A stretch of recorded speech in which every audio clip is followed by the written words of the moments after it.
First of all, the interviewee is David Israelite, President and Chief Executive Officer of the National Music Publishers Association, and colloquially known as my boss.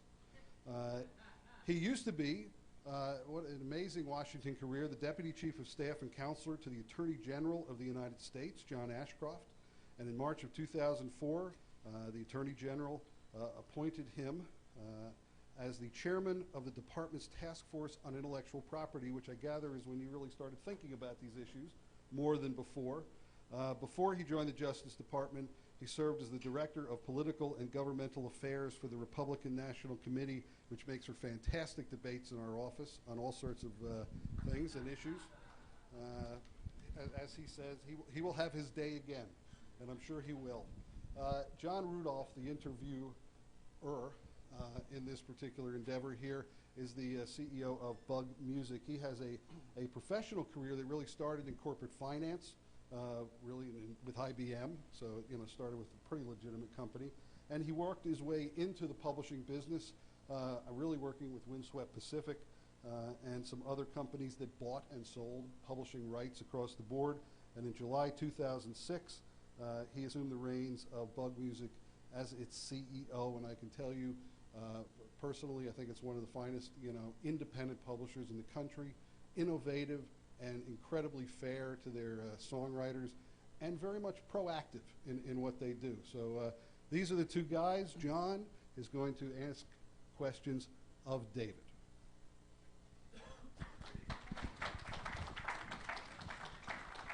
Where's the scoreboard? Thanks, Jay. Also, in a certain kind of way, I'm on the NMPA board, and so this can, if you have any questions, please feel free, and let's make this interactive and fun. For any of you who were here last year, it should be that way.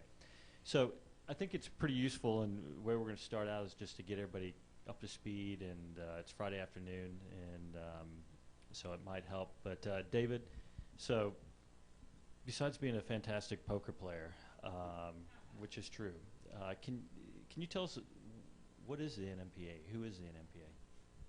Sure. Thank you very much, Jay, and thanks, John, for agreeing to do this. The National Music Publishers Association is a trade association that represents the interests of all music publishers and all songwriters in the United States. And so our mission is really anything that's important to a songwriter or a publisher, we represent you in that endeavor. And so our interests span from government affairs. We lobby Congress and state legislatures when appropriate on matters important to the industry. We litigate cases on behalf of the entire industry. We are often involved in business affairs discussions and helping bring the industry together with other players in the industry in business matters. We have a large public relations element to what we do. If you're familiar with gold and platinum records, the NMPA is the body that gives out gold and platinum awards to the songwriters of those gold and platinum records. And we also have a very important role of representing the industry in rate proceedings. And so because we're such a regulated industry, often we find ourselves before a board known as the Copyright Royalty Board that every 5 years sets the rates for our mechanical rights, and the NMPA is the body that represents the industry in that rate proceeding. So we basically, you can think of us as an umbrella organization. Anything that the industry cares about, we care about, and our job is to represent them in every facet of the industry, whether it be legal, legislative, public relations, rate setting, etc. Is it fair to say it's the publisher's equivalent to the RIAA? It is, but it's actually much more. I don't mean to be derogatory. But. No. Oftentimes people don't know what a trade association is, and maybe they're familiar with other types of trade associations. And so I often point out, have you heard of the Motion Picture Association? We are to songwriters and publishers what they are to the movies. And the analogy to the Recording Industry Association is a good one, although we actually play a much more broad role. The RIAA really represents only the 4 what are known as major record labels, whereas there are thousands of independent record labels that are not directly represented by the RIA. There's actually a different trade association known as A2IM that represents independent record labels. NMPA, though, doesn't distinguish between major or independent publishers, and so we actually represent all publishers, whereas their mission is much more narrow. In addition, I think we have a much more active role in representing the songwriter partners of publishers than the RIA does with regard to representing artists. And so it's a similar type of organization in terms of representation, but I think our mandate is much more broad. Yeah, I think that's accurate, and you can be a writer and have your own publishing company and by de facto. So kind of playing off of that, why is it important to be a member, and who can be a member? To be a member of NMPA, you have to be in the business of music publishing. Anyone who is in that business can join NMPA. And the reason why it's important is because if you are in the business of songwriting or music publishing, the things that we do will directly affect you. Legislation that occurs in Washington, either good or bad, is something that you want a voice when that is happening. Litigation about matters that you care about. We tend to sue a lot of people.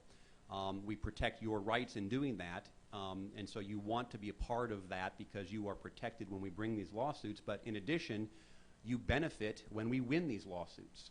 The largest copyright judgment or settlement in history was negotiated by NMPA against a company called Bertelsmann, and we collected on behalf of the industry about $500 million that was distributed to our members. If you're not a member of NMPA, you don't get the benefit when we win these lawsuits. The same is true with rate proceedings. If you're in the business of publishing, what your mechanical rate is important to you. It's how much you get paid.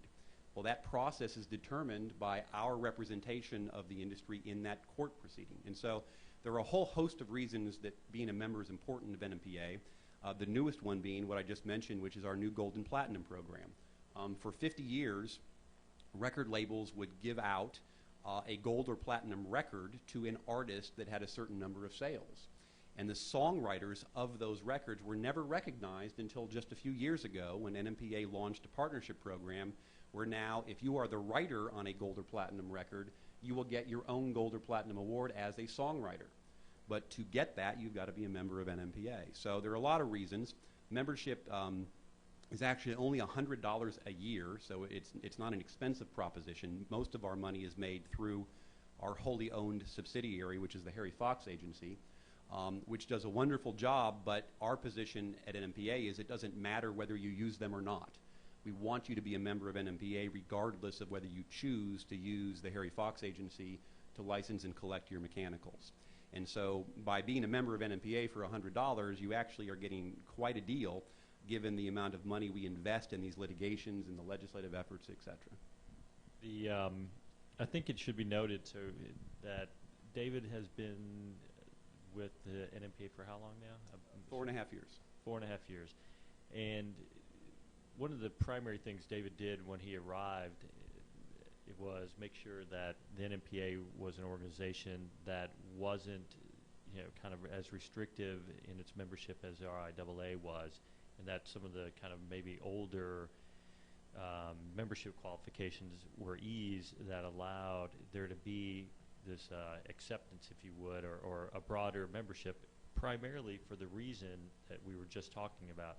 So that, to me, having just become on the board now almost 3 years ago, 2.5 years ago or something, before that I was like, I don't know what those guys are doing in that room. They're smoking cigars and they're making these deals and everybody's trading in between, and I can say that's not the case, and it's been very, very, people are passionate and really care about these issues.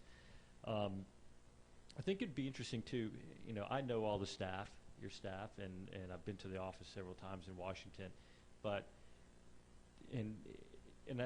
one other point right before I get to that, the funding of the office comes primarily through your membership fees, $100, and through Harry Fox and the commission that. And if you don't know what Harry Fox is, I think there's some brochures in the lobby, and I'd recommend you pick it up. I'm on the board of Harry Fox, so I'm going to do a little quick Harry Fox pitch. And we spent, in defending ourselves through the NMPA last year, probably north of $10 million and that money comes from all the publishers who participate in Harry Fox. So we all complain and whine, they're taking this chunk of change off the top and everything from us. Believe me, in these times, every penny counts. But the return in that investment through the protection of our rights and frankly, in pure financial return is worth it. So everybody should consider that. But your staff, you got a great staff. You've got a small staff. I like to use the analogy. The RIAA has, almost 100 people working for them. You have how many working for you? We have 6 employees that work for NMPA. And tell us a typical day for your employees. Sure. And, an important point that John just made is if you are in the business of songwriting or publishing, you have different rights. And whether it's your mechanical right, which might be licensed and collected by Harry Fox or by a different aggregator or yourself, or whether it's your performance right, which you will belong to either ASCAP, BMI, or CSAC, or your rights with regard to synchronization, which you might do through your individual publisher. All those different rights, which get dealt with in different organizations on the business standpoint, they're all represented at the trade association level by NMPA, even though we are funded uniquely from the mechanical part of the business. But it's important to understand that our mission is much more broad than that because it's across the spectrum of all the rights. We do have a very small team, 6 full-time employees, although the Harry Fox Agency is a wholly owned subsidiary and it has about 100 employees that work for them. But our team is really made up of a general counsel, Jay, and one other counsel, a woman named Katie Wagner, and they're really in the business of handling all of our legal matters. And Jay's also, of course, active in our government affairs and other business affairs matters. We have a woman who is the head of our legislative efforts, and she's someone that used to work on the Hill and worked at the Justice Department, and she's basically a full-time lobbyist. We also do retain 2 outside lobby firms that work for us. We have a woman who's in charge of our membership and our PAC and our board relations and our Gold and Platinum program, and all that falls under one woman. And then we have a kind of an office manager, assistant, secretary position. And so it's a small staff, 6 people, but the people we fight against are much, much bigger. In the music industry, if you're a songwriter or publisher, you're used to fighting the fight where you're the small guy, and it's usually maybe against a bigger record label. And what's interesting about what's going on now is more and more people are coming into the business of music. Our fights are also against record labels where they have about 100 employees, but we're also fighting against organizations like the Digital Media Association that represents Apple, Microsoft, Yahoo, AOL, or the Cellular Phone Companies Trade Association, or the National Association of Broadcasters that has about 150 employees, or the Consumer Electronics Association, which is constantly trying to undermine copyright law so that they can sell more devices, and they have about 200 employees. And so these are often fights where we're the small guy, but we have a weapon that they don't have, and that is the weapon of who we are and who we represent. Because when you represent songwriters, then all of a sudden, regardless of how much money or how many lobbyists or how big they are, you walk into that fight with a fair fight because you have good on your side and you have a client that people relate to and want to help. And in many regards, we beat these bigger organizations because we walk in on behalf of songwriters, and that becomes a very powerful weapon that we have in these fights. I think it's interesting, excuse me, if you can, first of all, PAC is a Political Action Committee, if anybody doesn't know what that is, and you can certainly donate to or donate's probably not the right word, and I don't even know if I can say this. You can contribute. You can contribute to that, as a lot of us do. But it's interesting, if you're ever in Washington, you should definitely go by and say hello and just see, because basically people are out talking to congressmen constantly, setting up meetings, stating our positions as publishers and as writers. It's a very active and I think effective organization. So the NMPA is also members of kind of allied in certain cases with some of the same organizations that we have to pick fights with sometimes.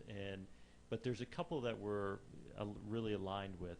Why don't you talk a little bit about that? Sure. And it's important also to recognize our industry is very scattered. I think there are 13 different organizations in Washington that represent either songwriters, publishers, or artists. And one of the things that I've really focused on in my job is trying to get all those groups to work together with one voice.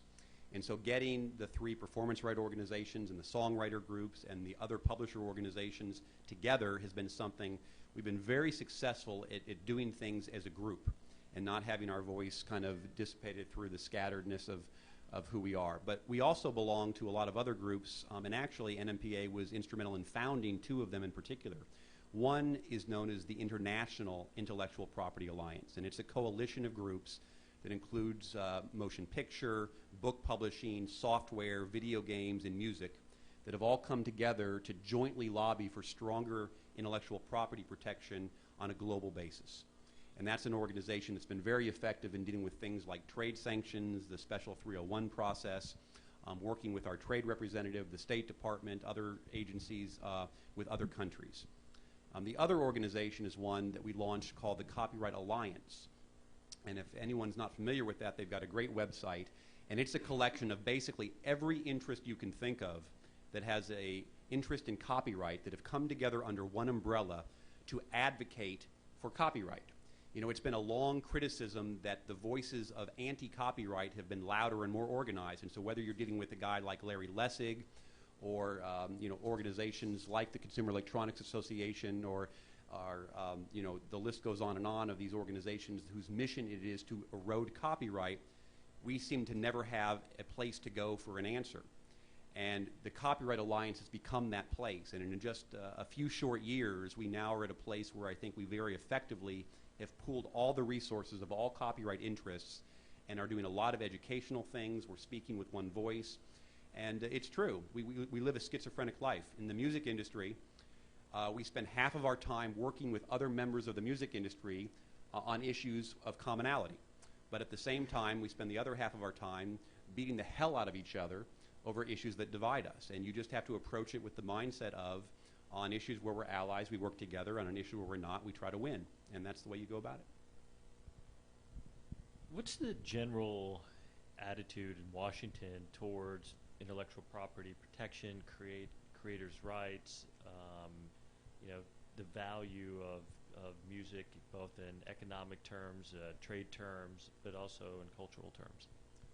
This is actually why I'm in this job, is when I was at the Justice Department and I started this task force on intellectual property, I became shocked at just how soft of a bias that existed in our government, in our law enforcement, even in our culture about intellectual property protection.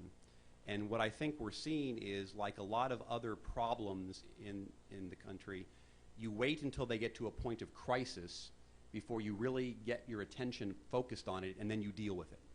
And if you look at the laws that exist in the United States, I would argue that that was true with regard to organized crime. It was true with drug trafficking. It was true with terrorism, where these problems seemed to grow to a point of crisis, and then the government responded only then. And I think that's where we are right now with regard to intellectual property protection. If there were any other segment of our economy that was being ravaged by theft as much as intellectual property, you would see a massive response from the government to stop it. Why isn't that happening with intellectual property? And I think there are a lot of answers. One of them is that there's a bias against intellectual property, that somehow is less deserving of protection than other forms of property. You have the problem that copyright is uniquely a federal crime. And so with other types of theft, where you would have thousands of local police and prosecutors helping fight a theft epidemic, with copyright theft, you have a very small amount of federal resources to throw at it. I also think you had a general ignorance about the economic impact of intellectual property to the economy. And now one of the things we're doing through these organizations that I mentioned is trying to educate members of Congress that this isn't about kids stealing music on the computer. This is about jobs. This is about the economic national security of the country. And so I think you're starting to see a turning of the corner. We're not quite there yet. And with the new administration, I think it's too early to tell. One of the things we were successful at doing last year was passing a piece of legislation that required the government to have an intellectual property czar, so to speak, that would be responsible for bringing all the different parts of the government together to combat theft of intellectual property. The Obama White House has not yet appointed that person, and we're all anxious in the community to see who that will be. But I do think it's a problem, and I do think that we're getting to the point of the government starting to recognize this is a serious crisis that needs serious attention, but I don't think we're there yet. And the additional problem we have is you've got a lot of members of Congress, to be honest, that don't understand these issues.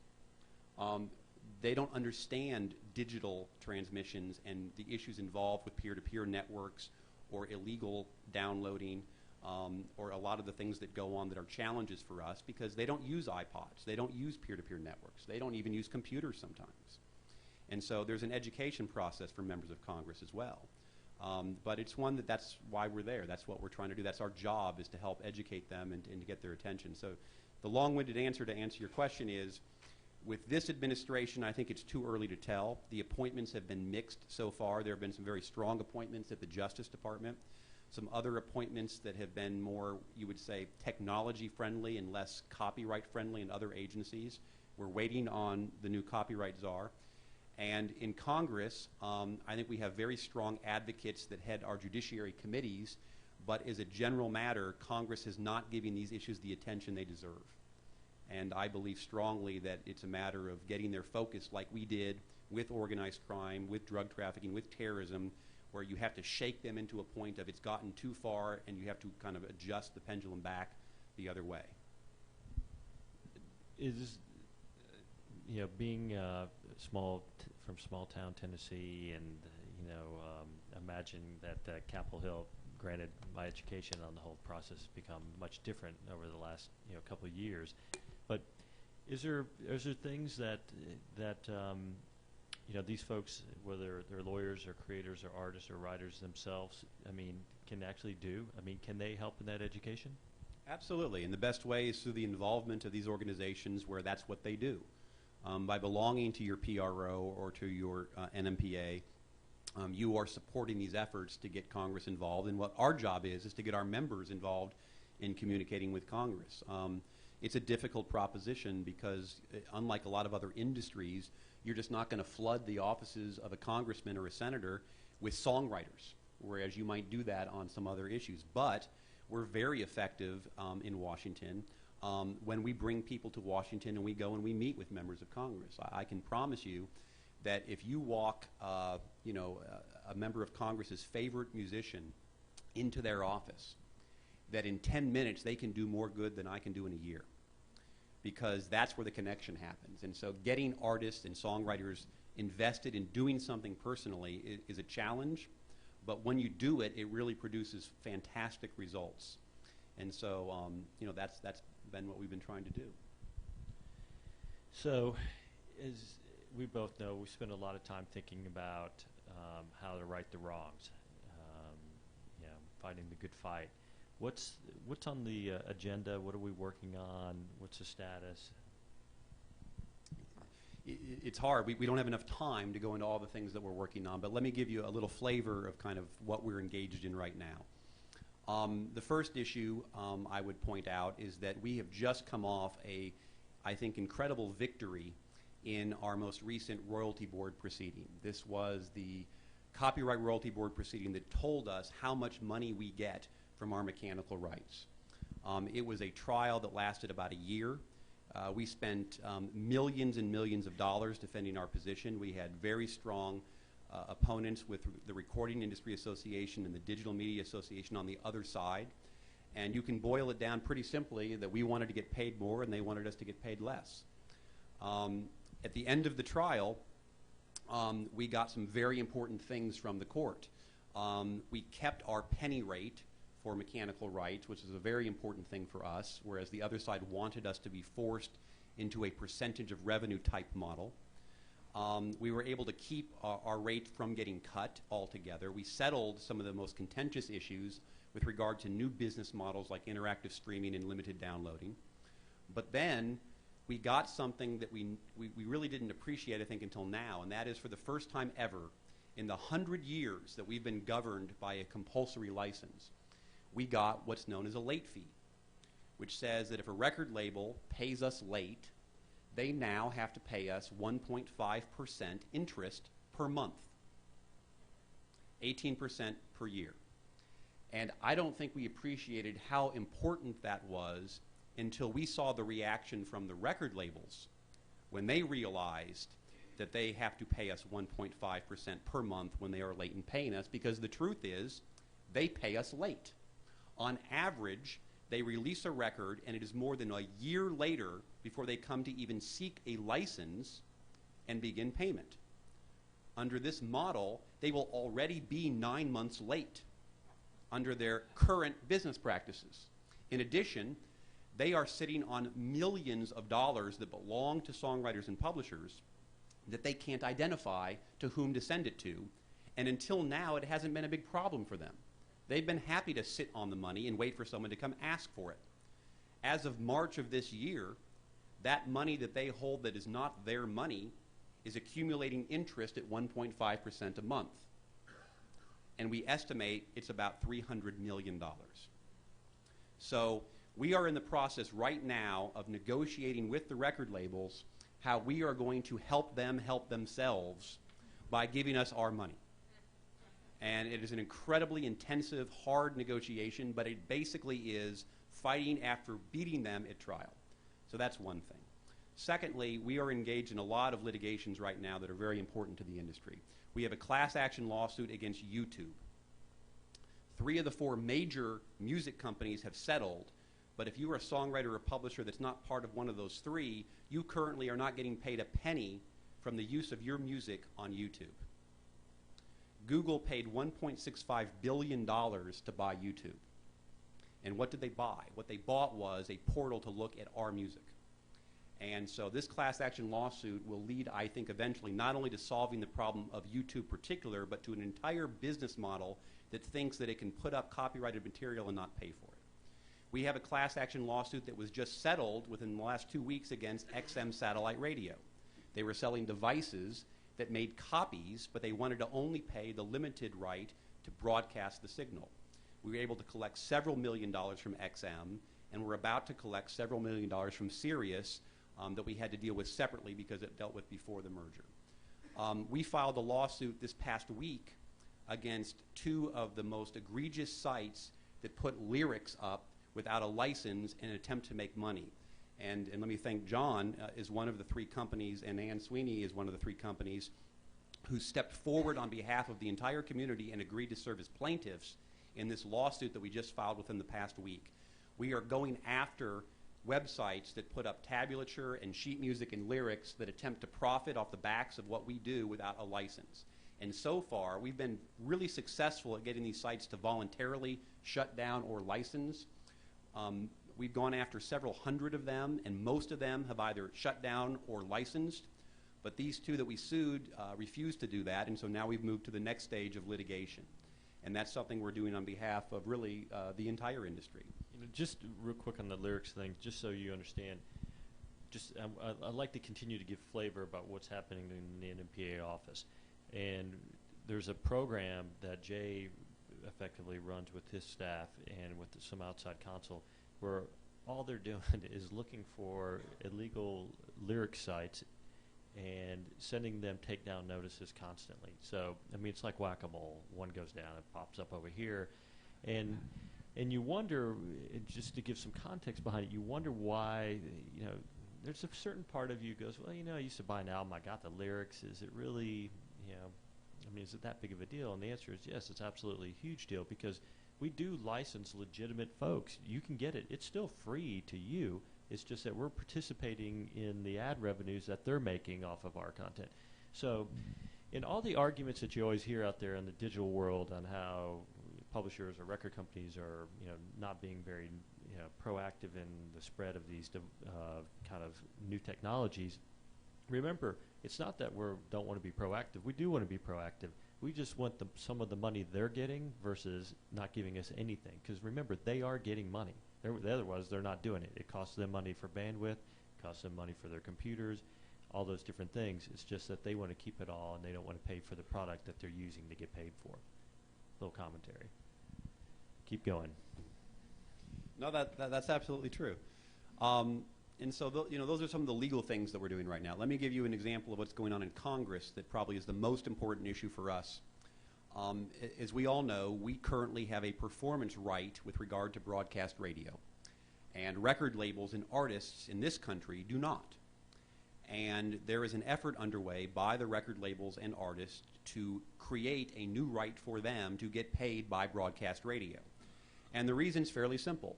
They want to be more like publishers. Their business model, which was mostly selling copies, is going into the toilet. And they look at how we do business of licensing a variety of rights, and they want to be more like that. So there is an effort right now, a bill in Congress, that would give them the right to get paid by broadcast radio. As you can imagine, for record labels, this is the top legislative priority they have. And as you can imagine, for broadcast radio, this is the top legislative priority to kill this bill. We find ourselves in somewhat of an interesting position because we certainly want to be supportive of our partners in the music industry, and many songwriters are also artists, and so they would benefit from this new right. But at the same time, we don't want our current right to in any way be impacted in a negative way just because a record label is now getting paid by broadcast radio. So we are in the middle of this negotiation with Congress about how to do this bill in a way that doesn't hurt songwriters and music publishers. And more than that, we've engaged in a negotiation with the record labels where we've been able to achieve some pretty significant things under a theory that we created that we call One Music. The concept of One Music is this.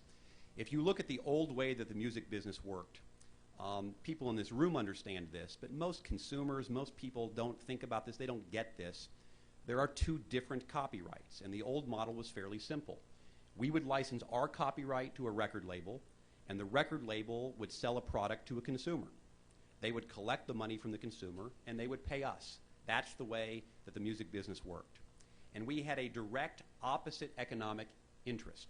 The more money we got paid, the more came out of the record label's pocket. And so over the years, there developed this kind of tension between us and record labels because we were splitting up the money that existed from selling records, and they had an interest in paying us less. And that's why in every rate proceeding, they would fight for our rate to be cut, and we would fight for our rate to go up. But if you look at the future of the business, almost every business model that exists for the future does not involve us to record label to consumer, but rather it involves a third party that does not create or own copyrights, that goes through two different licensing exercises, one with publishers, one with record labels. And it's that third party that then deals with the consumer, collects the money, and then that money is split up. And what I was seeing in the industry was a really destructive practice by both sides, that instead of both joining together and arguing that the third party ought to pay more for music, we instead were turning on each other and arguing that they should get less because then I'll get more, the old business model. And let me give you some examples of where that was happening. In the case of this broadcast performance bill, our knee-jerk reaction was to be against it. And if 3 years ago you asked songwriters and publishers, what do you think of record labels getting paid by radio, they'd say, I don't like it, because it might come out of my pocket. And the record labels were doing the same thing to us. For example, interactive streaming was a new business model. And record labels, they didn't do it themselves. They didn't license it for us. They didn't pay us. But yet, when we were in a negotiation with the digital media companies that do it, the record labels weighed in against us on the same side of the digital companies. And the question was why? And the answer was because their mindset was, well, if you get more, there'll be less for us to negotiate out of that same company. This was true also with ringtones. It was true with regard to the performance in a download case that ASCAP brought that was talked about earlier, where the RIAA actually filed an amicus brief, not on behalf of the music industry, but on behalf of the digital providers, arguing that we shouldn't have a performance in a download. And so you look at all of these examples where we were doing this, and because the record labels had this bill for a performance right that was their number one priority, I went to the record labels and said, I propose to you a new way to look at this, and we're calling it One Music. And the concept is this. If we have a direct economic conflict, then let's fight like we always have. We should. But if it is a third party that is licensing both of us, let's stop trying to tear down the other person Let's instead join together and say the third person should pay more. And so we will support your performance right bill, but you've got to support us in interactive streaming, in performances in a download, in ringtones, and all the other ways in the future that we're going to license our music. And today, we are both operating under this very fragile and tentative piece known as One Music. The result of it has been that we are supportive of this bill in Congress to give them a performance right, understanding that it's a risk to us. But look what they've done. They went from a position on our interactive streaming rights of, instead of proposing a 0.5% of revenue model for us, which is what their legal position was in the CRB, they supported a settlement of 10.5%. In the case of the performance and the download, they went from filing a brief on the other side of the case to now not participating and being supportive of what we're trying to do. And so this is actually producing real results in the business marketplace today. And because of that, I think both sides are going to do better. And companies like Apple and others that are wanting to get into this business and use both of our copyrights, instead of sitting back and enjoying watching us tear each other apart, they're going to hopefully hear a unified voice from both of us saying, pay both of us more. David, all this is very, very serious. So, just kind of to put a little more, weight on it. What are you actually listening to right now? What am I listening to?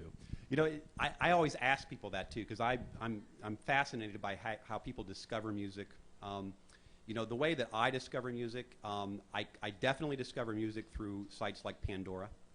I discover music. I have satellite radio and can't listen to broadcast radio anymore, and discover music through that. And I also I discover some music through Apple iTunes, although I think they don't do as good of a job as they could in terms of helping you learn about new music. What I'm listening to right now, I think on the plane ride over last night, I was listening. I have eclectic taste. I was listening to Evanescence, which 2 years ago, Amy Lee was our honored songwriter at the NMPA annual meeting, and just love Evanescence. And then I switched from that to David Gray and to Patty Griffin. I was kind of in a mellow mood, so I'm kind of all over the board. Cool.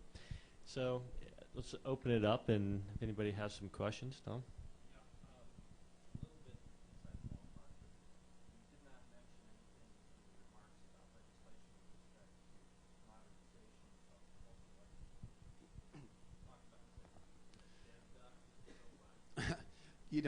It's a great question. We have an enormous problem in our industry. Will you repeat the question? Sure. The question was about our licensing system and efforts to modernize or fix what's been broken with regard to our licensing system. There is no question that the way that we license mechanical rights is broken. I believe that on my first week in the job, it was 1 week after I started, I was asked to come testify to Congress about the Section 115 license. And I was reading the testimony of the NMPA witness from the year before, one of our attorneys, who was making the argument that everything's fine. This is all overblown. There's no real problem here. And I remember reading it and thinking, you're full of crap. There's an absolute problem here. And if you just look at what Section 115 is, there's a reason why there's a hairy fox. No one uses Section 115. It's impossible to use. And as a result, you go to Harry Fox, you go to the major publishers, and then you have thousands of copyrights scattered to the winds that we expect you to go get if you want to offer 9 million songs and open up business tomorrow with a new service. It's broken.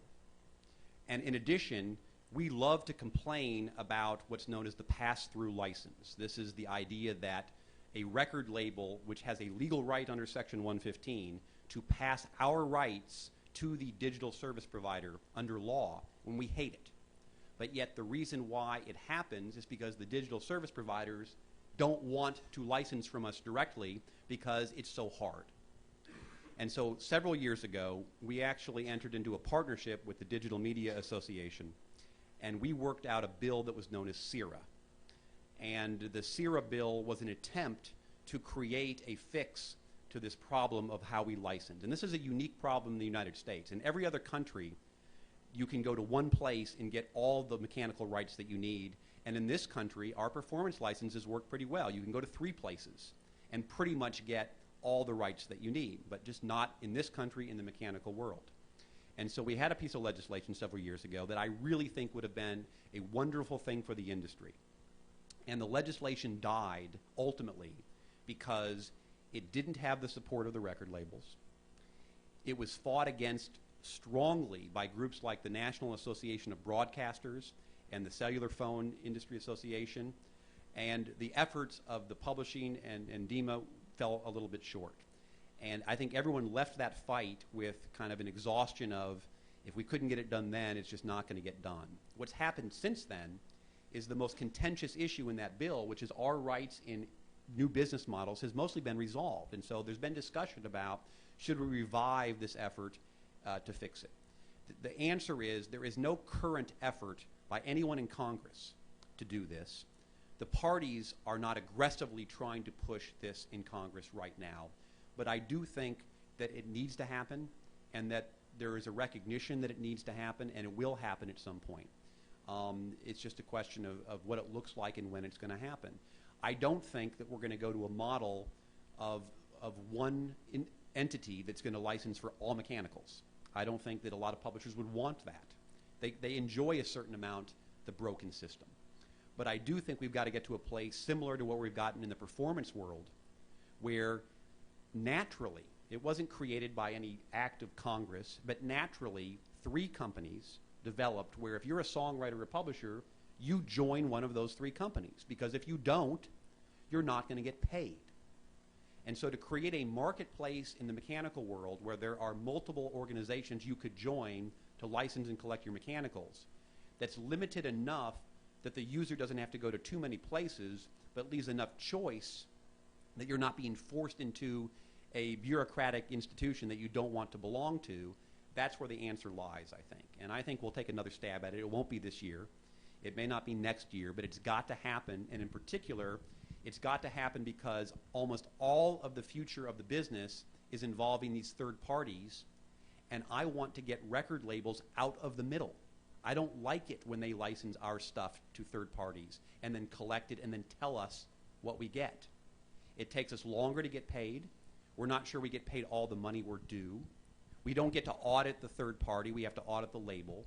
And perhaps most importantly to me, we don't get to develop a business relationship with that third party that could lead to other types of things. And so we have no relationship with Apple. But yet, if we wanted to talk to Apple about lyrics, for example, there's no baseline for us to have that relationship because we don't currently license them. And so there are a lot of reasons why it needs to happen. And I wish it had happened a couple of years ago with our CIRA bill. I thought it was a good bill. And I thought we worked very well together with the digital service providers, the same ones that we beat each other's brains out in the CRB.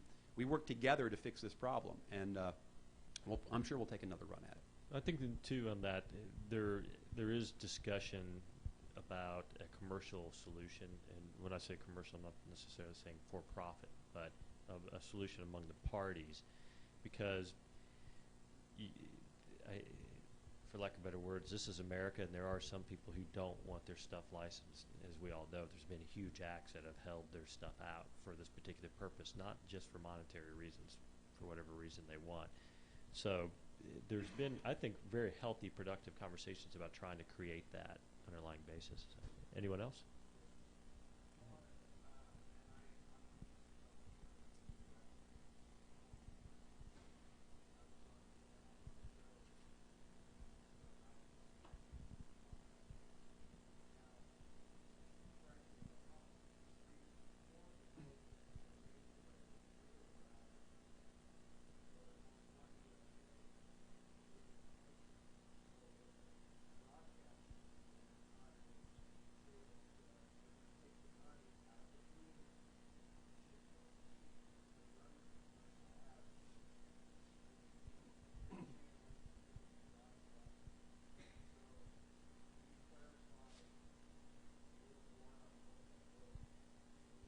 Sure. The broadcasters have been calling this a performance tax, which has really pissed off the record labels and the artists, because obviously a tax is something imposed by government to collect, and whereas this is something that is really saying you've got to pay for the rights of a private property owner that you're using those rights. And the broadcasters also have talked a lot about how 3 of the 4 major record labels are foreign corporations, and that somehow this is a tax on these good American radio stations in your backyard to ship money over to a foreign corporation that's a record label. You know, here's how I look at it. First of all, I am a strong believer in intellectual property rights, and I think there's something fundamentally wrong about a radio station whose only business in many cases is to play music, to not have to pay for the music. Now, in every other country in the world, except for China and Afghanistan, that's true. But in the United States, because the broadcasters are in a particularly powerful lobby, that hasn't happened in this country. The foreign argument is particularly bothersome to me because what if other countries said that about our own songwriters? You shouldn't be paying those American songwriters, they're foreigners. We collect a lot of money through ASCAP, BMI, and CSAC through our rights being used in other countries. To me, this is a rights issue. And you know, there is a performance for new types of radio. If you are a record label, you do get paid a performance if your radio is satellite, webcast, or cable.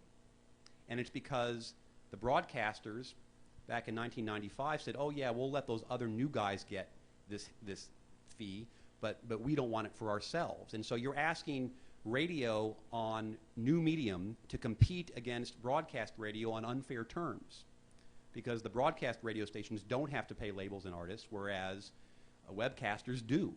And yet they're supposed to compete against each other. And there's no logical reason why one would pay artists and labels and one wouldn't.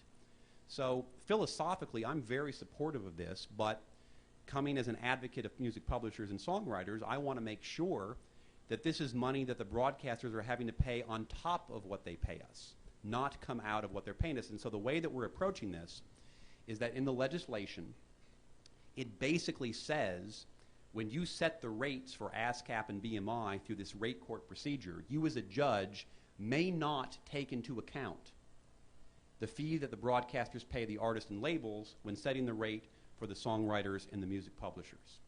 It's not a perfect solution. I mean, look, CSAC isn't governed by a consent decree or rate court, so that percentage of the market that's governed by CSAC isn't protected in this bill. Secondly, ASCAP and BMI would prefer to negotiate their rate and not go to rate court. If this makes it harder to negotiate the rate courts are expensive, they're time-consuming, they're gambles, and so I'm aware of the risks to our community of this bill. I think it's going to make it harder to settle deals. I think CSAC is not protected. But I believe that we should be supportive because I want them to be supportive of us in the same situation when it's a third party paying for music. And so I kind of fundamentally reject the broadcasters' arguments about that. I don't think it matters if you're foreign or not. If it's a property right, it should be paid for. And I don't think it's fair that webcast radio stations and satellite radio stations compete on unequal footing just because broadcast radio has better lobbyists, which is the true reason why that's the case today. And so, you know, I guess that's how I would respond. And, you know, into that same issue, I don't know the exact numbers, but we artists here they effectively are accruing that same money into foreign markets, but that money's not coming into the States. So, you know, it's kind of like, okay, the foreign money, you know, foreign corporations, whatever you want to call it, but there is a bunch of money that also would flow back in related to those same artist performance rights or master performance rights in foreign territories. That's an important point that I didn't mention. There is a reciprocity issue of other countries not paying our artists and record labels because we don't pay theirs, and so that is a big problem as well.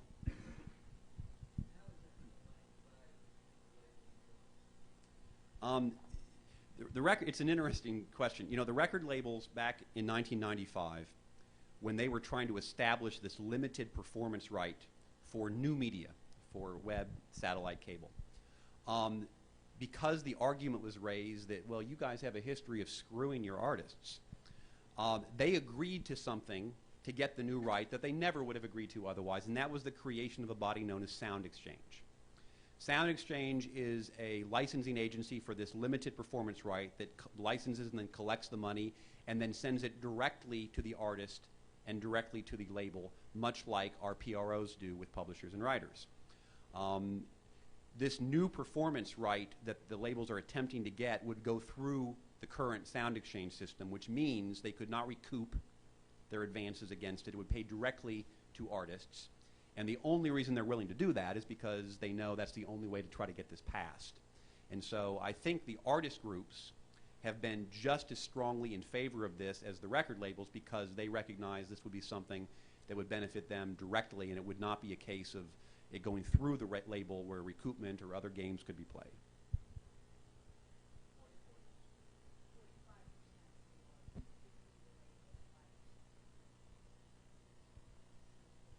That's right. That's right. But the artists are happy, I think, with that arrangement. There's Sound Exchange folks here, so I think back with you.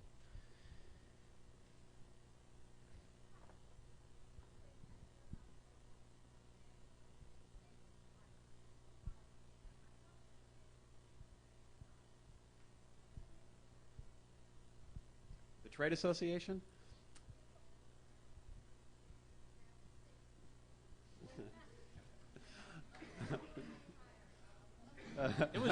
That was a setup. I mean, honestly. Thank you. I would love to expand the trade association. I'll talk to my board about this right after the meeting. No, I mean, the truth is that it's a hard time right now, both because the music industry is suffering, the economy is suffering, but yet in times like that, I would argue your trade association is more important than ever. In our most recent rate proceeding, record labels proposed cutting our mechanical rate by 45%. The digital companies proposed cutting our rate by 55%. And of course, part of the argument they made as to why they should do that is because they're hurting and that there's less money to go around. And so, in times of trouble like this, a lot of what we do becomes even more important. I don't know if we'll expand or not. We're a little bit of a victim of our own success because we actually, I think, have done a fairly good job with a small staff, and therefore, you never have enough lawyers, and so we do. It is a little deceiving. I'll be fair. We hire a lot of outside lawyers, and we spend a lot of money on litigation, and so that's not represented by 6 people sitting in the NMPA office. But that litigation has more than paid for itself. Every major piece of litigation that's been brought under my tenure has been a money maker. The best example being the Bertelsmann case, where we may have spent $10 million, but we collected $500 million. And so these are investments that we make. Going back to the performance tax, performance rate, can you, in your new spirit of cooperation with record labels, use your lobbyists to do something to stop or to fight back against the rather disingenuous radio advertising campaign the broadcasters are putting all over the airwaves, especially in Philadelphia, where I'm from? Number one station for the last 30 years, doesn't get news. It's a news station, Keynote, that is. But they're aligned with 5 other stations in town. And the same thing specifically, maybe certain congressmen who are in support of not approving performance right and calling it a tax and saying, oh, your chance to get music on the radio is threatened because of this. It's very disingenuous. One point is it's interesting because a lot of talk radio shows, stations, are converting back to music, and you know why? It's cheaper, and especially in these times. So it's a very interesting kind of counter argument to the point. But anyway, David. Yeah. This is a nasty fight. This fight between the broadcasters and the record labels and artists is a nasty, nasty fight. Our position currently, we were able to get the organizations involved, ASCAP, BMI, CSAC, the Nashville Songwriters Association, the Songwriters Guild, Harry Fox, NMPA. And we all signed a letter to Congress that staked out our position. And that position was, we do not oppose this effort. Now, NMPA has gone further and said we're supportive. Some of the other organizations aren't willing to take that next step to go from a position of neutrality to a position of support. And it's really dependent on what we're getting back from the record labels, because their position in a similar letter to Congress was, we do not oppose the effort of publishers to get a performance and a download, for example. So we're not really actively engaged in trying to pass this bill. Our efforts have been, one, to make sure that Congress understands we're not against it, because in the past we would have been positioned as opponents. Secondly, to make sure the language in the bill is as good as possibly can be to protect us, and I think that it is. And then to continue to work this relationship with the labels of trying to be supportive. I think that if the labels were to come out, one of our top legislative issues that I haven't mentioned yet is we want to get firmly established that there is a performance right in an audiovisual download. So when you watch your television show on your computer from downloading it, as opposed to watching it on a satellite or a cable line or a broadcast line, all those other ways we get paid a performance right. If you download it, we don't. And there's going to be a legislative effort for us to establish that. The record label's position as part of One Music is they do not oppose that effort. Now, when we go down this legislative road, we're going to hear all these nasty things about us, and we're going to be fighting for it. And the record labels are going to sit back and they're going to say, well, we don't oppose it, but they're not going to do anything necessarily. I would love to see us take One Music another step, which is go from do not oppose to actively support. But currently, I don't think the record labels are willing to support our efforts in these other areas. And some of the people in our community are having a hard time doing more than just not opposing. But you know, NMPA, I think, has taken that extra step, and we've said we're supportive of it. But believe me, it's a nasty fight. And I'll give you my analysis. I don't think it's going to happen anytime soon either. I think it's an uphill battle for record labels, although they've made more progress in the last 2 years than they've ever made before. And I think it's going to happen eventually, because I think it's just the logic is just too strong. It just makes no sense why it isn't the case, other than the strength of the lobby of the broadcasters. But it's a hard fight. Every member of Congress has a broadcaster in their district. Not every member of Congress has a record label in their district. And you're fighting against the same broadcasters. The same broadcasters that you're running your political ads on are the ones you're now taking on, which is why you've seen some really nasty commercials. Particularly, you know, the chairman of the House Judiciary Committee is a guy named John Conyers from Michigan. He has black radio stations in his state running ads accusing him of being a racist, basically. You know.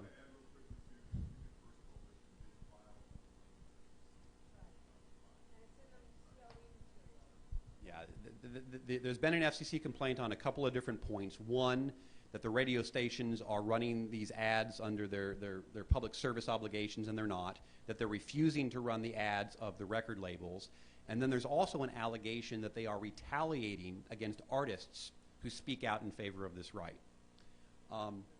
and take them off the playlist. And so, yeah, they're pulling out all of the stops. In fact, the head of the NAB's Christmas card was on this topic. He actually sent out a mass Christmas card about this performance tax, as he called it. So I think, first of all, you know, it's the old act locally kind of thing too. I mean, let your local representatives know. I think it's really important. Become members of the NMPA, nmpa.org, right? Berkeley, Schwartz will get back to you absolutely as soon as possible. I mean, something we've really been working hard on in the last year to become a member, keep updated on everything that's going on in regards. Send a Christmas card and a fruitcake to David and his staff. I'm sure they would appreciate it each year, because it's a little bit of a thankless piece of the business being up there in Washington alone. With that, thanks everybody, and have a good night.